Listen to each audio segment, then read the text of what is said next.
Should we jump on to the next ad, or do you have anything else to say about this? I don't. Let's talk about this this piece of trash. I don't think it's. I titled the ad "Dumb Mic." It's a dumb mic. I don't think the mic itself is actually dumb. I think it's fine to use these mics. I think there's a use for everything. We're talking about an ad for a Shure Model 55 SW, which is like your rockabilly old style broadcast recording looking microphone with the big metal grill on it. It's the Elvis mic. It's the Elvis mic. I mean, someone's probably going to fight us and be like, "That's not the actual Elvis mic." Like, you know what we're saying here. You know what we're talking about. So anyway, this was sent by Alberto Jimenez. He wants to know if this is flip worthy. The guy says, "I'm selling a vintage Shure microphone. This is a Shure Model 55 SW. Works perfectly. Comes with the original cable as well. If you're interested, let me know. Thanks for looking." So the deal is that ultimately the question is, this guy's selling this saying, it's a vintage Shure microphone, but apparently they made these until like 1997. Don't they still make a version of them? Possibly. We don't. I don't know. We don't know how old this is, and the fact that the cable's disconnected tells me that it might not be that old. Right. Yeah, I think the really old ones have a permanent cable. You can currently get one for a price. For a price, according to Steve. On this website, it's $250. I don't know if that's the going rate.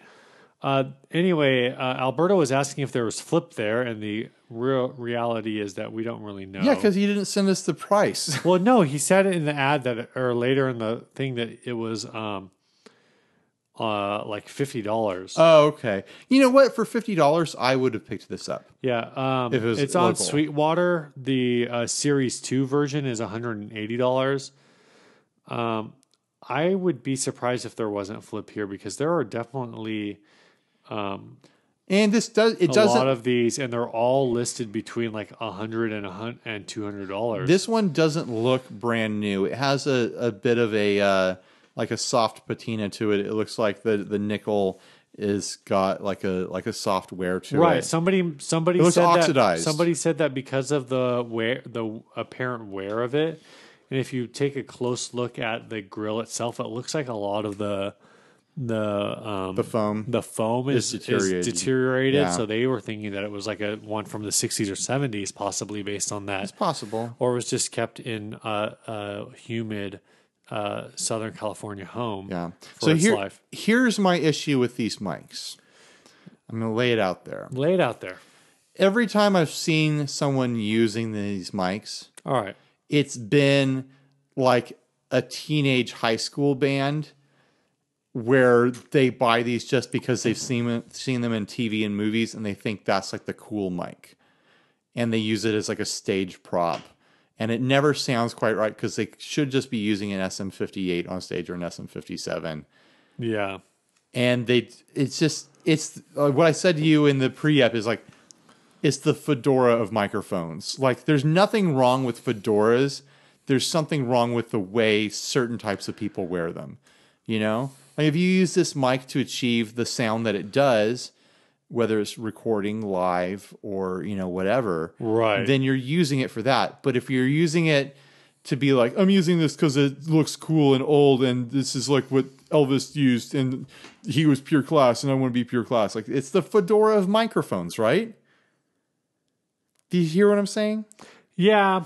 Yeah. It's funny is like, I feel like the type of bands that you're thinking of are generally like kids who are in like pop punk bands. Yeah. And they're really trying to like dial in this like Brian Setzer vibe, like Stray Cats vibe, like, oh, we're old school punk rock, whatever. But at the same time, like, I don't know. It's goofy. It's a lot of people love these mics for like a specific thing, but at the same time, I feel like people who want this kind of like vintage sound, I guess, but aren't really concerned with aesthetic are probably going in a different direction. Totally. And like also like remembering bands that I played with and that we've played with, where someone comes out, the singer comes out and like takes off the venue's mic and puts this in its place, that's got to be annoying for the sound guy, right? Right. Like, wait, where did they put my mic? Where did my mic go?